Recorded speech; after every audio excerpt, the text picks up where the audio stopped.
প্রিয় দর্শক, আসসালামু আলাইকুম এবং অনেক অনেক শুভকামনা সবার জন্যে। পালিয়ে গেলেন অধ্যাপক আলী রিয়াজ। প্রিয় দর্শক, জাতীয় ঐকমত্য কমিশনের ভাইস চেয়ারপারসন অধ্যাপক আলী রিয়াজ সম্পর্কে কথা বলছিলাম। অধ্যাপক আলী রিয়াজ পালিয়ে গেলেন কেন, কোথায়, কিভাবে, সেই আলোচনায় যাবার আগে কিছু তথ্য বিশ্লেষণ করা দরকার, প্রাসঙ্গিক তথ্য। আপনাদের অনেকেরই জানা আছে প্রিয় দর্শক, গত 9 মাস ধরে জাতীয় ঐকমত্য কমিশন নিরলসভাবে চেষ্টা করেছে রাজনৈতিক দলগুলোকে ঐকমত্যে আনবার জন্যে, নিরলস চেষ্টা করেছে। আর এই জাতীয় ঐকমত্য কমিশনটি গঠিত হয়েছিল ইন্ডিভিজুয়ালি। সংস্কার কমিশনগুলো, প্রধান 6টি সংস্কার কমিশন গঠন করা হয়েছিল বিভিন্ন বিষয়ে সংস্কার করবার জন্যে। এই সবগুলো সংস্কার কমিশনের সমন্বয় করবার জন্যে জাতীয় ঐকমত্য কমিশন গঠন করা হয়েছিল, যার চেয়ারপারসন ছিলেন অধ্যাপক ডক্টর মোহাম্মদ ইউনূস হিমসেলফ, অন্তর্বর্তীকালীন সরকারের প্রধান উপদেষ্টা, আর ভাইস চেয়ারপারসন ছিলেন অধ্যাপক আলী রিয়াজ। তো 9 মাস ধরে চেষ্টা করেছে। আমরা দেখেছি প্রতিনিয়ত বিভিন্ন রাজনৈতিক দলগুলোর সঙ্গে পালাক্রমে তারা বসেছেন ঐকমত্য কমিশনের সদস্যরা। তো অবশেষে 9 মাস পরে, এর আগে তারা অবশ্য জাতীয় জুলাই ঘোষণাপত্র তৈরি করতে পেরেছিল সফলভাবেই কিছুটা। তারপর জুলাই সনদ প্রণয়ন করতে পেরেছিলেন ঐকমত্য কমিশনের সদস্যরা চেষ্টা করে, সেটি সাইন করা হয়ে গিয়েছিল। শেষ ধাপটি যা ছিল জুলাই সনদ বাস্তবায়ন সুপারিশমালা। অধ্যাপক আলী রিয়াজ যখন অধ্যাপক ইউনূসের কাছে এই সুপারিশমালা পেশ করলেন, তখন থেকে ঝামেলা শুরু হয়ে গেল। রাজনৈতিক দলগুলো অনাস্থা দিলেন, কর্তৃপক্ষ, রাজনৈতিক দলের নেতৃবৃন্দ তারা এটি মানতে চাইলেন না। বিশেষভাবে বিএনপির পক্ষ থেকে সবচাইতে বড় বাধা এসেছে। বিএনপি এটি প্রত্যাখ্যান করেছে বলতে গেলে, কারণ তাদের প্রত্যাশা পূরণ হয়নি এবং তারা এই কমিশনের বিরুদ্ধে প্রতারণার অভিযোগ এনেছেন যে কমিশন তাদের সঙ্গে প্রতারণা করেছে। তো এই যখন অবস্থা, তখন সরকারের পক্ষ থেকে জানিয়ে দেওয়া হলো, উপদেষ্টা পরিষদের মিটিং হলো। সেই মিটিংয়ের পর অধ্যাপক আসিফ নজরুল, আইন উপদেষ্টা, আমাদের জানিয়ে দিলেন যে জাতীয় ঐকমত্য কমিশন আর এখন থেকে রাজনৈতিক দলগুলোর সঙ্গে আর কোনো মিটিং করবে না, কোনো সিদ্ধান্ত দেবে না। বরং তিনি অনুরোধ করলেন রাজনৈতিক দলগুলোকে সরকারের পক্ষে তারা যাতে 1 সপ্তাহের মধ্যে নিজেদের মধ্যে বসে ঐকমত্যে আসবার চেষ্টা করেন এবং সরকারকে সাজেস্ট করেন সরকার কিভাবে এগোবে জুলাই সনদ বাস্তবায়ন করবার জন্য। তো রাজনৈতিক দলগুলো সেভাবে আনুষ্ঠানিকভাবে আলোচনা শুরু করেছে কিনা এখন পর্যন্ত সেটি জানা যায়নি। জামায়াত ইসলামের পক্ষ থেকে একটি রূপরেখাও প্রণয়ন করা হয়েছে। তারা বেশ প্রোঅ্যাক্টিভলি চেষ্টা করেছে বসবার জন্য দলগুলোর সঙ্গে, প্রতিদ্বন্দ্বী দলগুলোর সঙ্গে, গ্রুপগুলোর সঙ্গে, কারণ ইন্ডিভিজুয়ালি দলগুলোর আলাদা আলাদা চাওয়া পাওয়া আছে, এখানেও প্রতিদ্বন্দ্বিতা আছে। তো জামায়াত ইসলামের পক্ষ থেকে চেষ্টা করা হয়েছে। বিএনপি সেইভাবে এখনও সাড়া দেয়নি, দেবে কিনা আমরা জানি না, হয়তো দিতেও পারে। তো এখন এই অবস্থায় আছে বিষয়টি, সুরাহা হয়নি। জাতীয় জুলাই সনদপত্র যেটি তৈরি হয়েছে সেটির বাস্তবায়ন আটকে গেছে বলতে গেলে, কোনো দিক নির্দেশনা তৈরি হয়নি। এদিকে নির্বাচনী কার্যক্রমে এগিয়ে চলেছে, বিএনপি প্রার্থিতা ঘোষণা করেছে, এইসব চলছে। তো এখন এই যে জাতীয় ঐকমত্য কমিশন ফেল করলো বলতে গেলে, লিটারালি তারা ফেল করেছে, এটি বলাই ভালো। 9 মাস ধরে চেষ্টার পরও যেহেতু শেষ রক্ষা হয়নি, ঐকমত্য আনা যায়নি রাজনৈতিক দলগুলোকে, তাই শেষ বিচারে এটি বলতে হবে তারা ফেল করেছে। তো চেষ্টা তারা করেছেন নিঃসন্দেহে, এবং যারা মেম্বার ছিলেন জাতীয় ঐকমত্য কমিশনের তারা ওয়েল কোয়ালিফাইড ছিলেন, নিজের নিজের জায়গায় তাদের খ্যাতি আছে, তারা সবাই দক্ষ লোক তাদের জায়গাটিতে, তারা চেষ্টা করেছেন। তারা এমন কোনো লোক না যে ভুইফোর, কেউ কিচ্ছু জানেন না, মূর্খ একেবারে, এরকম না বিষয়টি। অনেকে সেভাবে দেখছেন বিষয়টিকে, সেভাবে বিশ্লেষণ করবার চেষ্টা করছেন। এবং ইদানিং তাদের এই ব্যর্থতার সামনে আসবার পর তাদের প্রতি, সদস্যদের প্রতি ব্যক্তিগতভাবে অনেকে আক্রমণাত্মক হয়ে উঠেছেন। বিশেষভাবে অধ্যাপক আলী রিয়াজ আক্রমণের লক্ষ্যবস্তু হয়েছেন।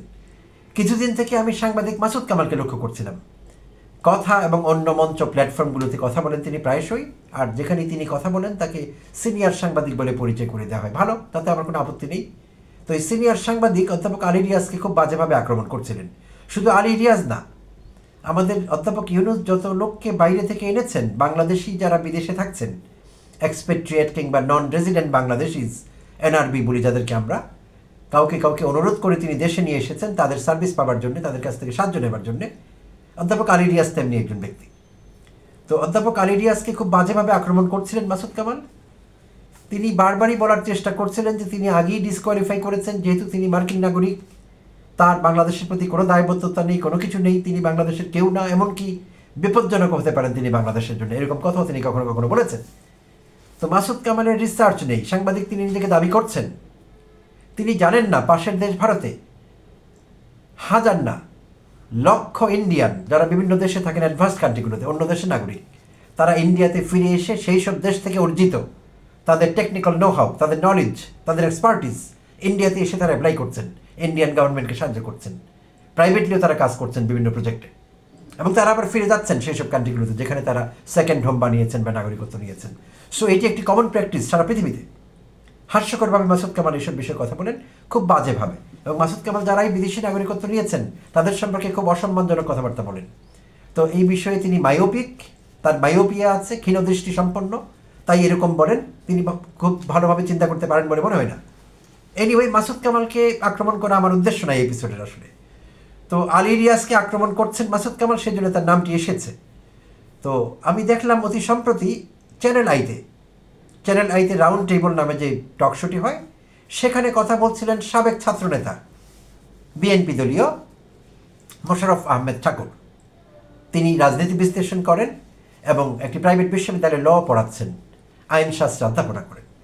তো ঠাকুরকে দেখলাম তিনি কথা বলছেন চ্যানেল আইতে, তিনিও কথা বলছিলেন এই ইস্যুতে। তিনি আলী রিয়াজ নিয়ে কথা বলছিলেন। আলী রিয়াজ 83 কোটি টাকা ব্যয় করেছেন রাষ্ট্রের 9 মাসে, এই টাকা তাকে ফেরত দিতে হবে, যেহেতু তার কমিশন কাজ করেনি, ফলাফল শূন্য হয়েছে, তাই তাকে এই টাকা ফেরত দিতে হবে। এবং শুধু তাই না, এর চাইতে বিস্ফোরক কথা তিনি বললেন যে আলী রিয়াজ পালিয়ে গেছেন। কেন পালিয়ে গেলেন? তো তাকে এই প্রশ্ন করা হয়েছিল যে আপনি শিওর পালিয়ে গেছেন, এটি কি সত্যি? হ্যাঁ।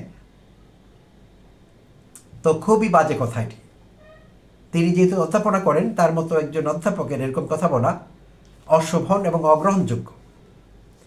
তো আমি জানি না তিনি যখন এরকম টক শো বা এরকম কোনো প্ল্যাটফর্মে কথা বলেন তার রিসার্চ থাকে কিনা, খোঁজ খবর রাখেন কিনা। গত মার্চে 27 মার্চ 2025 জনকণ্ঠ তাকে নিয়ে একটি প্রতিবেদন ছেপেছে, তাকে উদ্ধৃত করে কথা বলেছে। সেখানে তিনি এবি পার্টি সম্পর্কে কথা বলছিলেন ঠাকুর। তিনি বলছিলেন এবি পার্টি জামায়াতের অপভ্রংশ, সত্যি। তারপরে তিনি বলছিলেন ব্যারিস্টার ফুয়াদকে আক্রমণ করে কথা বলছিলেন যে ব্যারিস্টার ফুয়াদ বলেছেন ক্যান্টনমেন্ট উড়িয়ে দেবেন, তাই তাকে আইনের আওতায় আনা দরকার। তো আমি জানি না, ঠাকুর সম্ভবত ব্যারিস্টার ফুয়াদকে আউট অফ কনটেক্সট নিয়ে গিয়েছেন, প্রসঙ্গের বাইরে গিয়ে কথা বলেছেন। রাইট কনটেক্সটে কথা বললে হয়তো বিষয়টি এরকম হতো না। ব্যারিস্টার ফুয়াদ এরকম কোনো কারণ ছাড়া, প্রসঙ্গ ছাড়া এরকম একটি বিস্ফোরক মন্তব্য করতে পারেন না, করবার কথা না। আচ্ছা, তো সেখানে তিনি আরও কিছু কথা বলেছেন ঠাকুর। তিনি সেনাপ্রধানকে গ্লোরিফাই করবার চেষ্টা করছিলেন, মহিমান্বিত করবার চেষ্টা করছিলেন, এবং সেখানে তিনি বললেন যে ওয়াকারুজ্জামানকে কালিমা লিপ্ত করার অনেকে চেষ্টা করছেন, তাকে কালিমা লিপ্ত করা মানে সেনাবাহিনীকে কালিমা লিপ্ত করা। এটি হাইলি অবজেকশনেবল, এটি বাজে কথা বলেছেন তিনি। ওয়াকারুজ্জামান একজন ব্যক্তি, সেনাপ্রধান একজন ইন্ডিভিজুয়াল, আর আমাদের সেনাবাহিনী একটি প্রতিষ্ঠান। তিনি ব্যক্তিকে প্রতিষ্ঠানের সঙ্গে গলিয়ে ফেলেছেন। একজন আইন শিক্ষকের কাছে এরকম ব্যাখ্যা আশা করা যায় না। আর ওয়াকারুজ্জামানের বিষয়ে এই দেশের মানুষের রিজেন্টমেন্ট আছে, রাগ আছে, ক্ষোভ আছে। তিনি অনেকের বিরাগভাজন হয়েছেন নানা কারণে, এইটুকুই যথেষ্ট হাসিনার আত্মীয় হওয়া। তারপর আমি বলবো এটি লজিক্যালি ঠিক নেই। হাসিনার আত্মীয় হলেই সব লোক খারাপ হবে, তারা শাস্তির আওতায় আসবে বা তাদের ব্যাপারে আমাদের বিরাগভাজন হতে হবে, এরকম না বিষয়টি। বাট সাধারণের জন্য সেটি একটি যথেষ্ট বড় কারণ। এর বাইরেও ব্যাপার আছে, তিনি সেনাবাহিনীর প্রধান এমনি হননি, হাসিনা চেইন অফ কমান্ড লঙ্ঘন করেছিলেন, আরও অনেক সিস্টেমকে বাইপাস করে কৌশলে তাকে সেনাবাহিনীর প্রধান বানানো হয়েছিল, এবং তাতে করে সেনাবাহিনীর ভিতরেও অনেক অফিসারের বিরাগভাজন তিনি হয়েছেন। তো রাজনৈতিক বক্তব্য দিয়েছেন বিভিন্ন সময়ে, পিলখানা হত্যাকাণ্ড নিয়ে কথা বলেছেন, সরকারের মেয়াদ নিয়ে কথা বলেছেন, নির্বাচন বিষয়ে লেকচার দিচ্ছেন, নানা কারণে তিনি বিরাগভাজন এবং বিতর্কিত। সো তাকে নিয়ে কথা হতেই পারে। সেনাবাহিনী প্রধান আসবেন যাবেন, আজকে এ কালকে ও, সেনাবাহিনী থেকে যাবে, কারণ সেটি একটি প্রতিষ্ঠান। সেখানেও তিনি ভুল বিশ্লেষণ করেছেন ঠাকুর। তো ঠাকুর পালিয়ে যাওয়ার বিষয়ে যে কথা বলছিলেন, আবার আলী রিয়াজ সম্পর্কে একটু কথা বলে নিই। অধ্যাপক আলী রিয়াজ কিন্তু বাংলাদেশের অধ্যাপক না, তিনি যুক্তরাষ্ট্রে ইলিনয় স্টেট ইউনিভার্সিটি, ইলিনয় যুক্তরাষ্ট্রের 50টি অঙ্গরাজ্যের একটি, লিখতে গেলে ILLIONIS, ইলিনয়েস, কিন্তু এস লেটারটি উচ্চারিত হয় না, তাই সেটিকে ইলিনয় বলা হয়। ইলিনয় স্টেট ইউনিভার্সিটি তিনি একজন ডিস্টিংগুইশড প্রফেসর, জাস্ট প্রফেসর না, ডিস্টিংগুইশড প্রফেসর, বিশেষ মর্যাদা সম্পন্ন প্রফেসর তিনি সেখানে। আর তিনি পড়ান সরকার ও রাজনীতি বিজ্ঞান, গভর্নমেন্ট অ্যান্ড পলিটিক্স। এর বাইরেও তার অনেক অ্যাচিভমেন্ট আছে। তিনি আটলান্টিক কাউন্সিলের একজন নন রেজিডেন্ট সিনিয়র ফেলো। 2010 থেকে 2015 যুক্তরাষ্ট্রের একটি প্রেস্টিজিয়াস জার্নালের তিনি এডিটর ছিলেন, আর সেই জার্নালটি ছিল mid western conference on south Asian affairs, half yearly journal studies on Asia. সেটির তিনি এডিটর ছিলেন 5 বছর। আচ্ছা, 2013-তে ওয়াশিংটন ডিসিতে Woodrow Wilson international centre for স্কলারসে তিনি একজন জননীতি বিশেষজ্ঞ ছিলেন, পাবলিক পলিসি এক্সপার্ট ছিলেন তিনি সেখানে।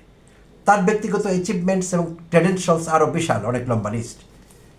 তো যারা মাসুদ কামাল, আবার ফিরে আসি মাসুদ কামালের মতো যারা তার সমালোচনা করেন না জেনে তার সম্পর্কে, আলী রিয়াজের ক্রেডেনশিয়ালস প্রিন্ট আউট বের করে তাদের কাঁধে দিলে তাদের কাপড় নষ্ট হবে অনেকে। একটা লোকের সমালোচনা করা যেতে পারে যে তিনি ব্যর্থ হয়েছেন, চেষ্টা ঠিকমতো করেননি, বা হয়তো কোনো ঝামেলা ছিল, বাট এইভাবে না। তাকে যেভাবে ছোট করার চেষ্টা করা হচ্ছে প্রতিনিয়ত, সেটি একদম রং, ঠিক নেই। তাই মানবিক কারণে, নৈতিক জায়গা থেকে আমি প্রতিবাদ করতে বাধ্য হচ্ছি। আর ঠাকুরের কাছে আলী রিয়াজ সম্পর্কে এরকম মন্তব্য আশা করিনি যে আলী রিয়াজ পালিয়ে গেছেন। আলী রিয়াজের পালিয়ে যাবার কোনো কারণ নেই।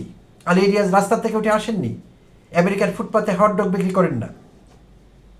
তার পেশা আছে, সেখানে প্রফেশন আছে। অধ্যাপক ইউনূসের অনুরোধে তিনি এসেছিলেন, এবং আরও যে 2-1 এসেছেন এনআরবি, তারা অধ্যাপক ইউনূসের বিশেষ অনুরোধে এসেছিলেন বাংলাদেশের পাশে দাঁড়াবার জন্য, বাংলাদেশকে সাহায্য করবার জন্য। সো এইটি অনাকাঙ্ক্ষিত না, অপ্রত্যাশিত না, এবং অসম্ভব না। এটি একেবারেই প্রাসঙ্গিক, এবং আমাদের প্রয়োজনে তারা এসেছিলেন। আলী রিয়াজ আবার তার পেশায় ফিরে যাবেন, তার করবার মতো অনেক কিছু আছে দুনিয়াতে, এটি হয়তো ঠাকুর জানেন না। আর মাসুদ কামাল তো তার কথা বলে লাভ নেই, তাকে আলোচনায় আনতে চাই না। তাই কাউকে আক্রমণ করতে হলে উপযুক্ত তথ্য উপাত্ত সব কিছু লাগবে। জাস্ট আবেগের বসে কিছু বলে দিলাম এরকম না বিষয়টি। তাই আইনের শিক্ষক হিসাবে আমি ঠাকুরকে আহ্বান জানাবো, ভবিষ্যতে এরকম প্ল্যাটফর্মে কথা বলার আগে ঠাকুর যথাযথ রিসার্চ করবেন, তথ্য উপাত্ত দিয়ে কথা বলবেন। আর ঠাকুরের আরেকটি জিনিস ভালো লেগেছে, এখানে বলে রাখি, ঠাকুরের সাম্প্রতিক আরেকটি ভিডিও আমার চোখে পড়েছে, যেখানে তিনি বলছিলেন যে অধ্যাপক ইউনূস সম্পর্কে তিনি তার রিজেন্টমেন্ট বা রাগ প্রকাশ করছিলেন, অনুযোগ দিচ্ছিলেন যে তিনি ঠিকমতো রাষ্ট্র শাসন করছেন না। আমিও তার সঙ্গে একমত। এই জায়গাটিতে অধ্যাপক ইউনূস বলতে গেলে ফেল করেছেন, বাট অন্য জায়গায় তিনি অনন্য। ঠাকুর বলেছেন যে তাকে তিনি স্টিল রেসপেক্ট করেন, তার উন্নয়ন চান, আরও ভালো কাজ তিনি করেন সেটি তিনি চান, আমিও চাই। এই বিষয়ে আমার ঠাকুরের সঙ্গে মিলে যখন দরকার আমি তার সমালোচনা করি, এবং তার প্রশংসার জায়গাগুলোও কিন্তু আছে। সেই জায়গাগুলিতে তিনি অনন্য। ভালো শাসন করতে পারেননি, সরকার ভালোভাবে চালাচ্ছেন না, কিন্তু তিনি হয়ে উঠেছেন আমাদের জাতীয় ঐক্যের প্রতীক, আমাদের স্বাধীনতার সার্বভৌমত্বের প্রতীক। 10 বার বিপ্লব হতো এখানে। অধ্যাপক ইউনূস না যদি এই জায়গায় অন্য কেউ হতো। এই কথা 1000 বার উচ্চারণ করা হয়েছে গত 14 মাসে। আমি আবারও বলছি, এটি সত্যি কথা যে একটি সরকারই আমাদের আছে এখনো, ভালো হোক খারাপ হোক, একটি সরকার আছে, আর সরকার প্রধান অধ্যাপক ইউনূস। তো আমরা তার কাছে হয়তো আরও কয়েক মাস বাকি আছে, আমরা আশা করব সুষ্ঠু নির্বাচন এবং আরও ভালো শাসন, সেইটি ঠিক আছে। কিন্তু তার সম্পর্কেও আক্রমণাত্মক যারা হচ্ছেন তারাও খুব বাজেভাবে ডিল করছেন বিষয়টি। কোনো রিসার্চ নেই, পড়াশোনা নেই, তারা জানেন না। তারা হাসিনার তৈরি করে দেওয়া বয়ানের উপর কথা বলছেন, মূর্খগুলো, ইতর শ্রেণীর লোকগুলো এটা করছেন। তিনি ভালো শাসক নয় কথা বলা যাবে, কিন্তু অনেকে তার নোবেল প্রাইজ দিয়ে টান দিচ্ছেন। নোবেল প্রাইজ ঠিক মতো পেয়েছেন কিনা, তিনি কে, অনেক অসভ্য ইতর শ্রেণীর লোক বলার চেষ্টা করছেন, তথাকথিত নোবেল লরিয়েট। তো তাদের বিষয়ে আবারও বলবো, অধ্যাপক ইউনূসের ক্রেডেনশিয়ালস, তার অ্যাচিভমেন্ট যদি পৃষ্ঠায় আনা হয়, প্রিন্ট আউট তাদের মাথায় দিয়ে দিলে হাগুমুতু করে কাপড় নষ্ট করে দেবে তারা। একজনেরও রিসার্চ নেই, এমনি কথা বলছে। তারা অনেকে জানেনই না অধ্যাপক ইউনূস কেন তাকে ডক্টর বলা হয়। তিনি কি পিএইচডি হোল্ডার সেই জন্য ডক্টর বলা হয়, নাকি তিনি একজন ফিজিশিয়ান, চিকিৎসা করেন সেই জন্য বলা হয়, এটিও জানেন না অনেকে। তারপরে সমালোচনা করছেন, মূর্খের দল সব। আমি বলছি না সমালোচনা করা যাবে না, আমি নিজেই করছি যে তিনি ভালো শাসক না, বাট কিছু জায়গায় তিনি অনন্য, শ্রদ্ধেয়। বাংলাদেশকে অন্য উচ্চতায় নিয়ে গিয়েছেন নিজের পার্সোনাল অ্যাচিভমেন্ট দিয়ে। কজন মানুষ সেটি করতে পেরেছে? সম্ভবত কখনই আর এমন বাংলাদেশে আসবে না দ্বিতীয়টি যে আমাদেরকে এত বড় উচ্চতায় নিয়ে যেতে পারবেন অধ্যাপক ইউনূসের মতো। সেই জায়গাটিতে তিনি অনন্য, অসাধারণ। সেই জায়গাটি স্বীকার করে নিয়ে তার সমালোচনা করতে হবে। প্রিয় দর্শক, ধন্যবাদ সবাইকে, ভালো থাকবেন।